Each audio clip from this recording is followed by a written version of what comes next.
here with Emma Roche and Ciara Roche at the exhibition Ochre at Wexford Art Centre. So we're going to have a conversation about the work and how it came about, and hopefully find out a bit more about the two practices and the works that are in the show. So maybe we could just start with just a bit of information about how the exhibition developed. Where did it come from? And also, why did the two of you decide to show your work together?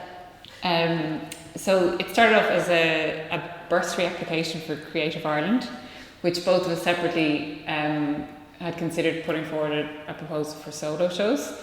And we'd never met before, but I had followed Ciara on Instagram for quite a while and seen a couple of her paintings in real life.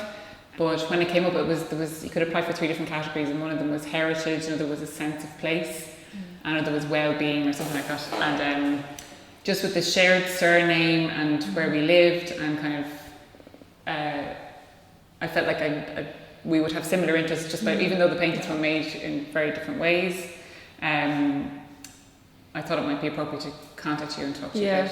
And like I had been at your show in the lab / and I remember kind of enjoying the bravery in the work a little bit, like, because it was like, you know, I could put myself in the situation, like, I know how that feels, like, it's about work and it's about jobs that you don't want to do, and it was like, yeah, I completely get that, and it kind of made sense then, I think, because actually, you know, you did kind of push me to be a little bit more brave in that way, you know.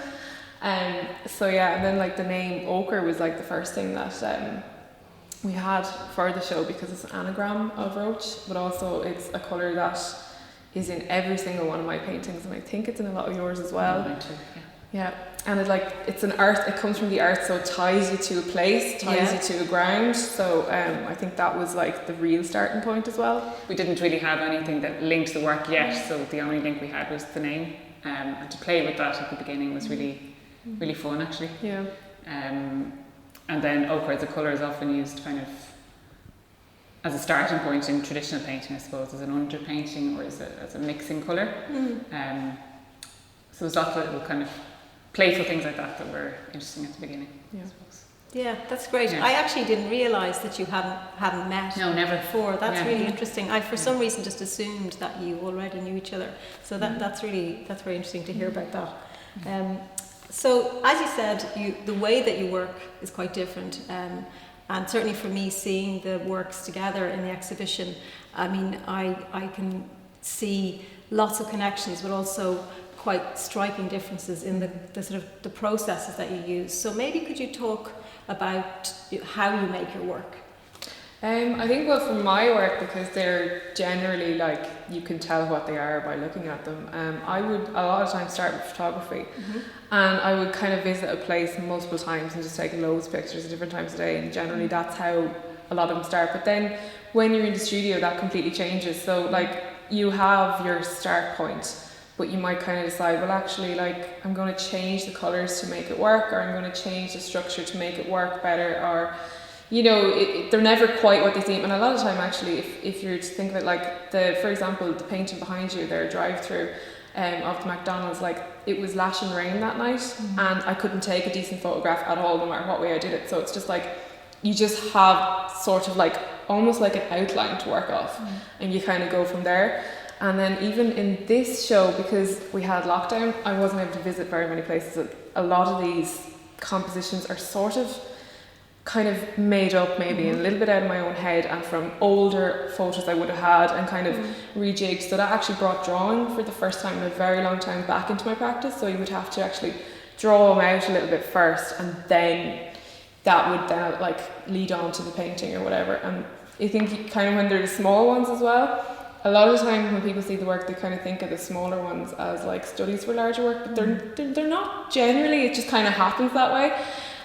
They are kind of pieces of their own, but then I do, so I go to contradict myself by saying, but then I do sometimes make them larger. And sometimes the larger ones work better, but mostly it's actually the smaller ones that work the best. So it's kind of an interesting process. Yeah, it's definitely been striking for me to see some larger works, because I know your work, and the previous experience of it has been, you know, relatively small, quite intense, paintings. So it's lovely to be here in person and to actually be able to see the show and really experience that change in scale when it happens. It's the one that's behind you there. It's a very different experience when you're standing in front of something and you really recognise, that's quite a large painting compared to what I'm used to. So can you talk us about your process and the different stages involved in it? Well, I suppose in contrast to Ciara's, mine are very much led by materials and not. I don't ever start with a photograph or a real life image, but I do make drawings. So I make drawings on graph paper, especially for these knitted works and the works on road canvas. And then I line out paint through a syringe, and once it's dry, then I use the paint as if it's wool or thread. And it's quite a laborious process, and it takes quite a long time. So I'm literally knitting paint back together again, to following a drawing as a chart and making the image like that. So there's always kind of the shift between the drawing and the painting is always quite a surprise. It's never a real, even though it's sort of a design process, I suppose, I never can project what it's going to be like in the end. But then I also make paintings on canvas over board using syringes as well. They're usually with oil paint. So yeah, that's kind of where I'm at. It's all new work that we made since we had that conversation a year ago, I suppose. So we both made new bodies of work for the show. And I know in some of the paintings, I mean, there's one on the wall over there where one of the threads is coming down, which is really interesting. And I guess I wouldn't have been so aware of that in the documentation. Sure. So it really brings out that sense of this relationship to a kind of almost textile process. Yeah, absolutely. And I would have made in the past very abstract versions of these paintings. So the kind of having the figure in the painting is relatively new. And I do kind of see the work going in that direction again, so that it would spill out from the canvas. Or they do kind of feel like the beginning of something, even though they're finished pieces. They kind of feel like the beginning of a new body of work or something. And they have this kind of sculptural direction that's quite pronounced. Yeah, that's great. I mean, we mentioned a little bit already the way in which the title of the exhibition came about. So, I mean, I think when I was thinking about writing the text for the show, I was aware that you both have quite a playful approach to language, but it's also really pronounced in the titling of the works. So, you know, when I came to see the show, I made sure that I had the text with it to match up the titles, because it adds another dimension. So it would be great to just hear more about your individual approaches to titling. Maybe you would start, Anne. Sure. I really liked in your text where you talked about the titles or text being part of the material process. So I really enjoy that idea that a title can kind of add to and not the same in every painting maybe. So there's one painting that actually didn't make it into the show called "Explain It to Me Slowly." That would be a really big part of that painting, whereas something else might be more of a label, I suppose, or just an indicator. And they're kind of nearly like brush marks then, so it's kind of like some hold more weight than others maybe. In that kind of, but I think in my work there's often kind of go towards maybe some sort of retribution, or maybe I'll take a sentence from something in everyday life, and that was from a boss that I had that would have kind of explained everything very, very slowly to all the female staff. But, and I do tend to write things down a lot.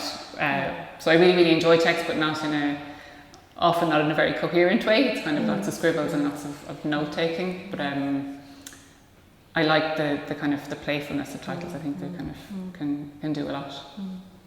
And you keep obviously like some notes of things that you hear that you might then come back to as a title. Yeah, I think so. Yeah, that's a really good strategy.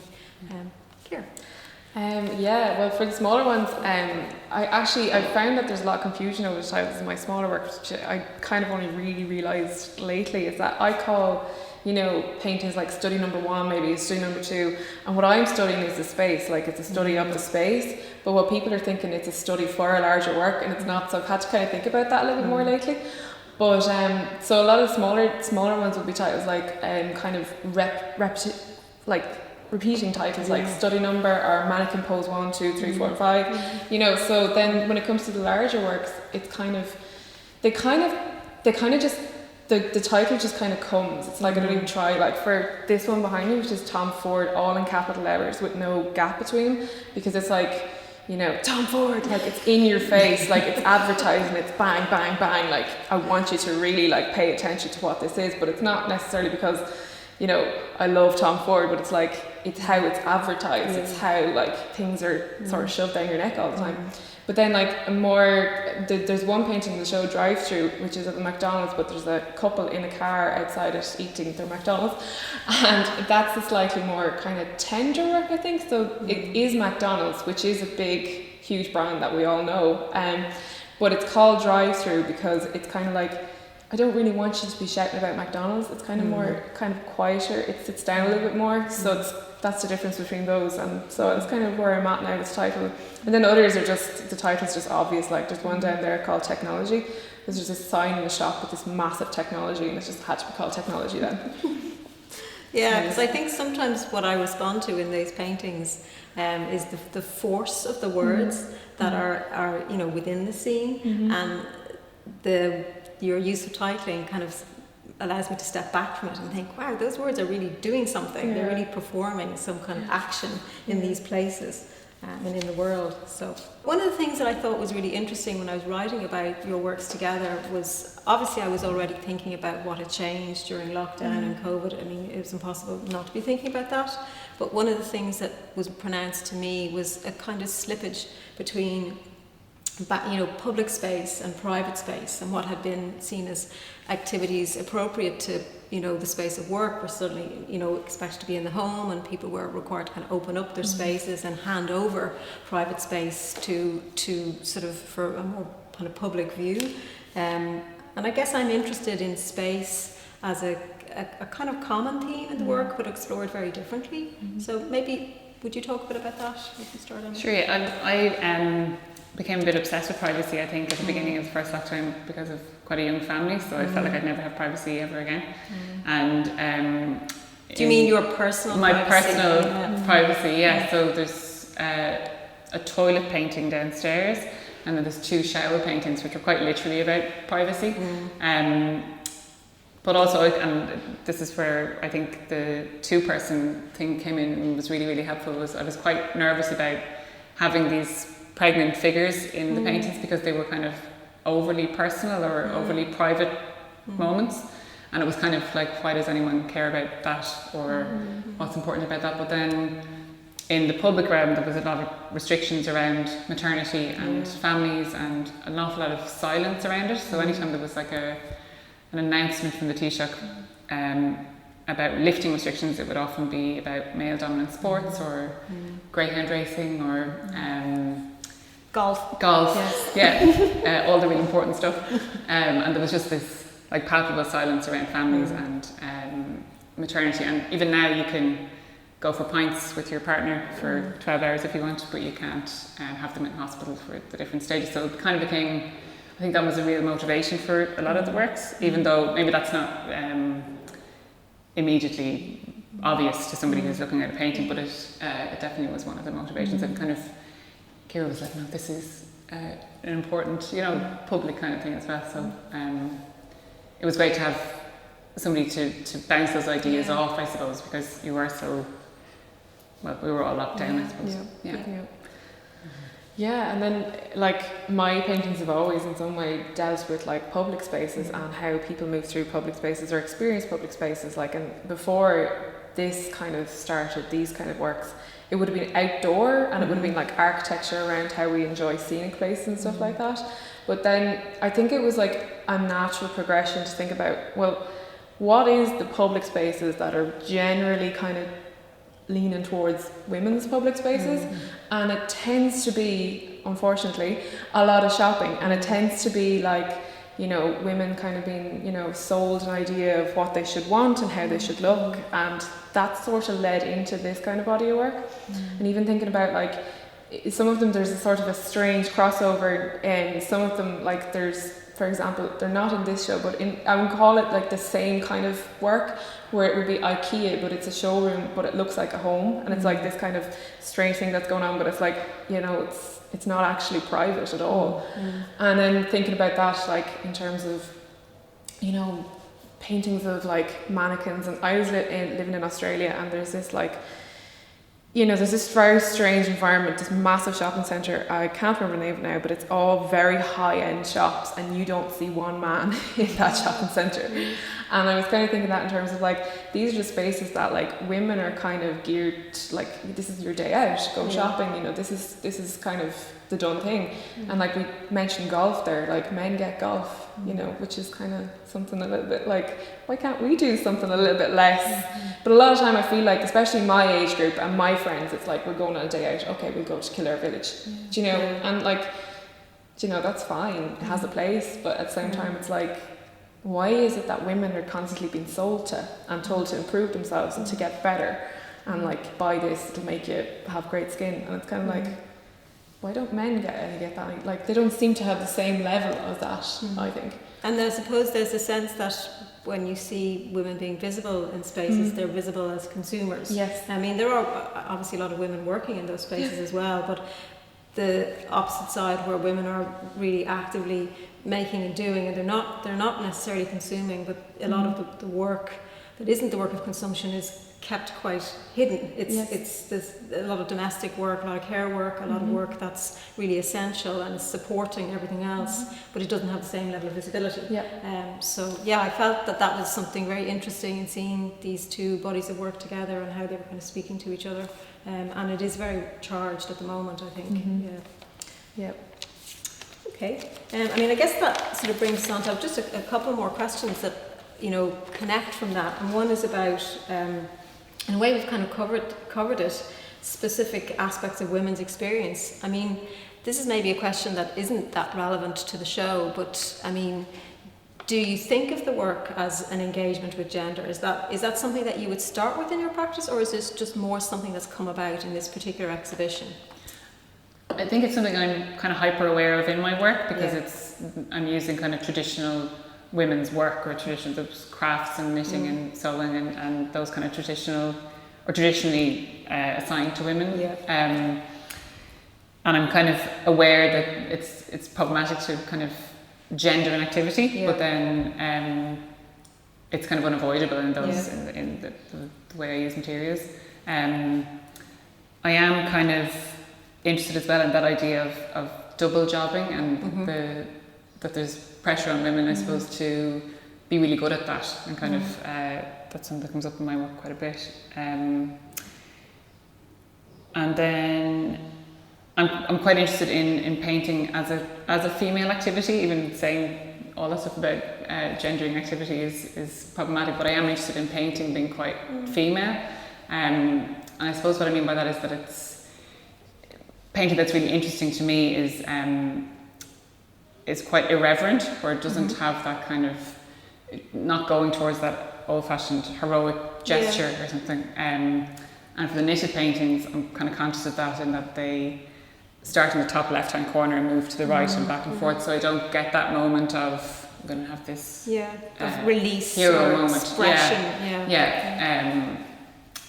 So I think that's kind of, and then we've kind of had that conversation back and forth over the year as well, I suppose. And I think, like, for me, like, although at the start I don't think I was consciously thinking about them being like necessarily gendered, but then I think because those are the places that I would be, they just kind of have come about that way. And then as we start talking kind of about, say, for example, the mannequin paintings, like, because they're like these kind of, like, they're supposed to be female bodies, but they don't look like female bodies. And then, like, Emma was doing like these really personal paintings, like especially of like the shower paintings, and it's like a pregnant woman, and mine are like, you know, the hyper-real, I think, or not hyper-real, what's like the uncanny kind of strangeness in them.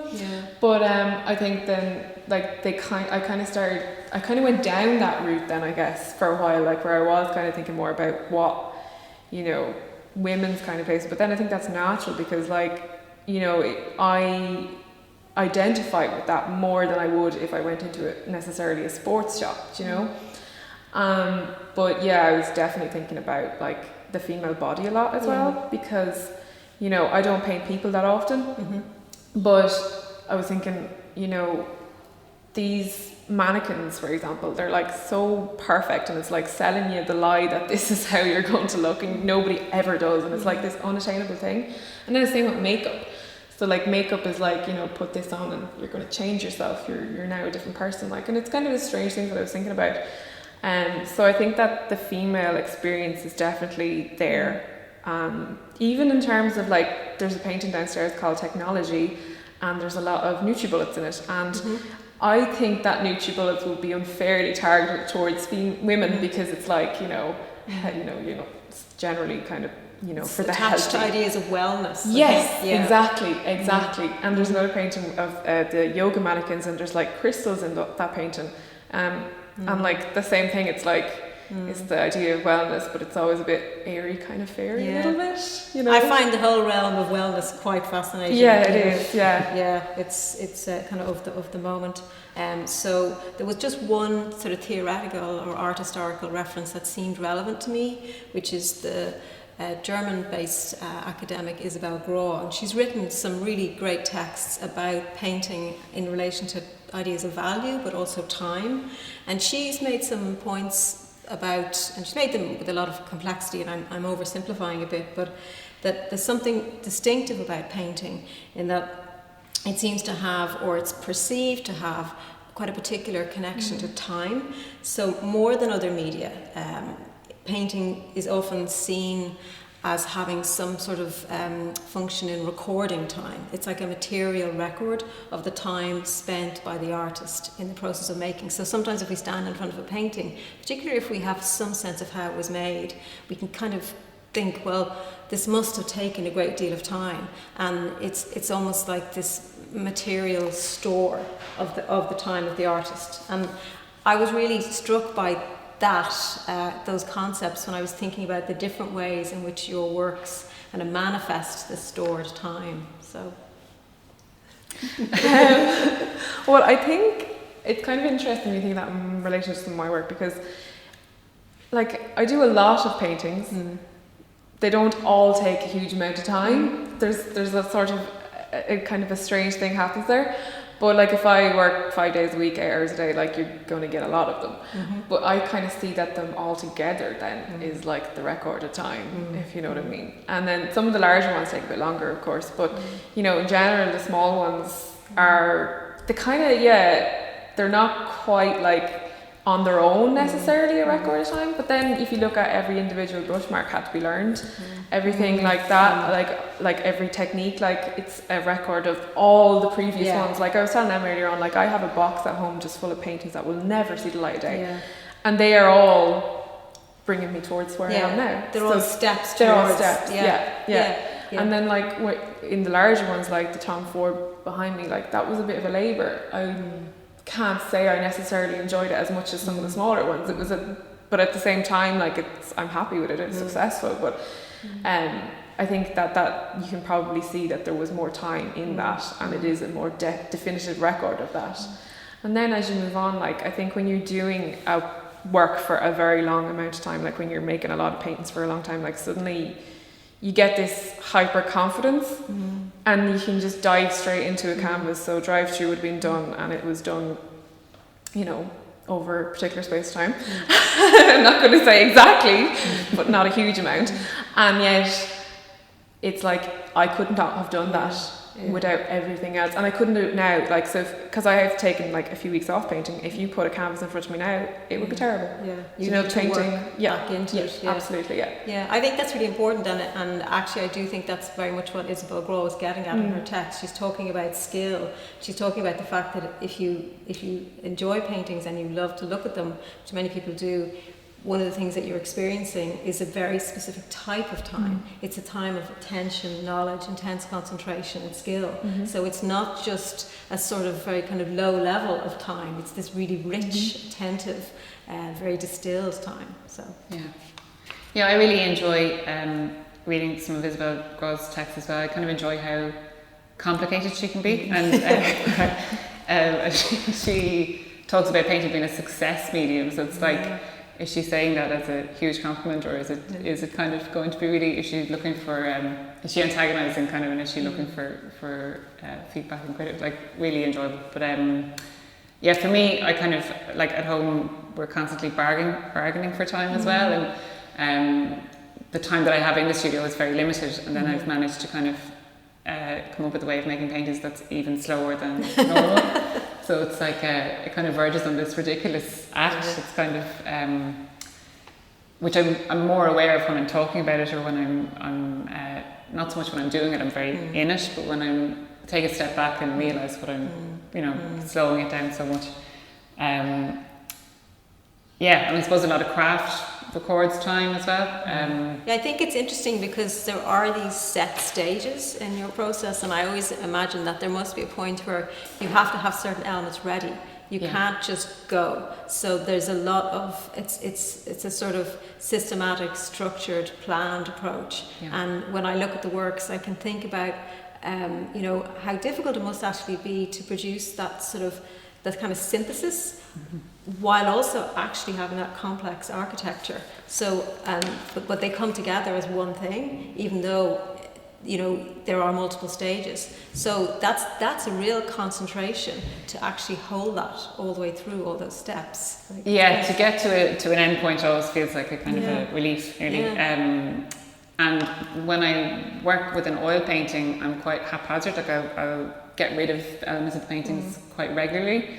Whereas when I'm knitting them, it's more difficult to do that because you can't really rip it back as much as you would if you were using wool or something like that. But there is always the surprise element because of air pockets and stuff that happen in the syringes. There's lots of little happy accidents that happen, without which I probably wouldn't be interested in making them anymore. It's kind of this surprise thing all the time.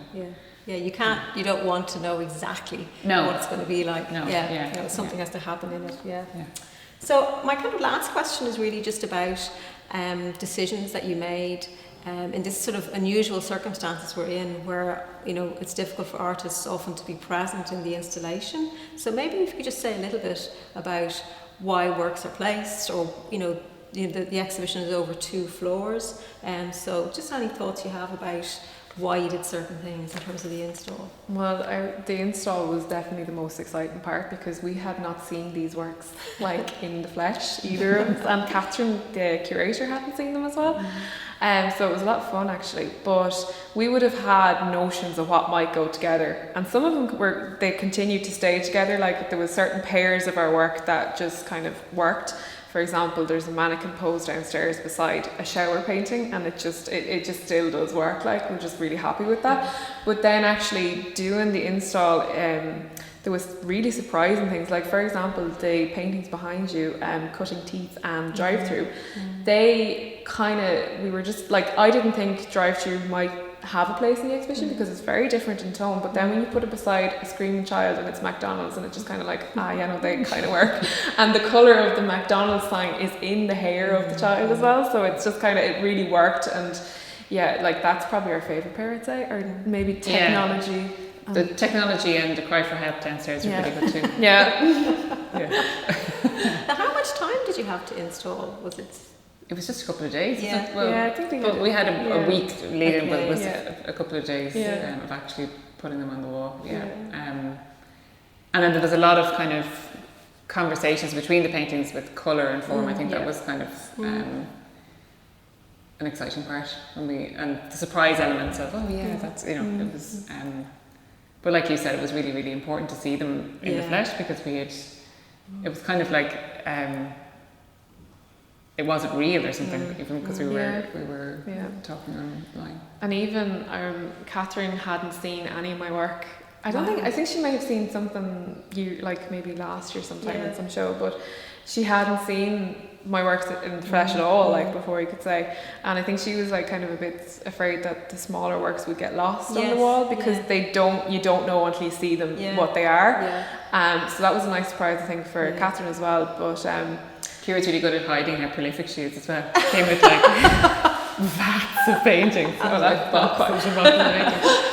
That's exciting for a curator, though, I can imagine for Catherine just to sort of, to be confronted with the works, because I think that's true. Like the dimensions, in a way, don't do them justice, because they are very intense and they take up a lot of space. So, I mean, I think with the show, I think the exhibition is going to continue until, is it the 7th of August. So definitely for me, even though I had seen great documentation of the works and was very much able to respond to them in terms of thinking about them and talking to you about them, it's a really different experience and a really great experience to actually be able to move around space and see how the works talk to each other. And to really, it's challenging to do a two-person show, I think. It's, because sometimes you just end up with difference. But actually with this, there are a lot of really interesting correspondences, as well as the thematic connections that we've been talking about. It is really rich. So, I think maybe we might wrap up there, and just to say congratulations. It's a great show. I'm really happy to see it. Thanks. Thanks, Mike. Thank you. Thanks,